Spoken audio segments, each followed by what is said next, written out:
ආයිබෝන් ගලේවල පුරවරේ 86 කල්ලියේ සකියු ටික එකතු වෙලා ලස්සන වැඩක් කරන්න යනවා කියලා මම කලින් වීඩියෝ එකේදී ඔයගොල්ලන්ට කිව්වා.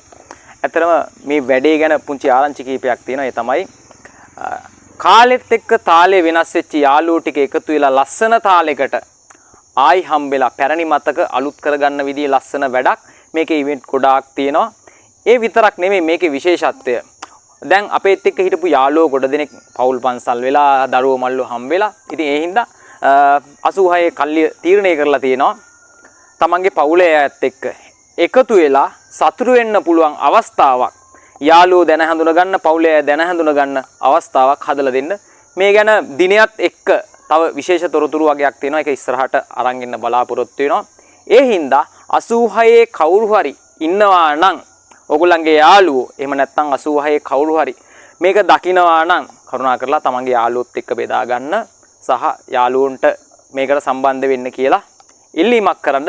ලස්සන වැඩකට හැමෝම එකතු වෙලා ලස්සන වැඩේ ලස්සනටම කරලා ඉවර කරමු.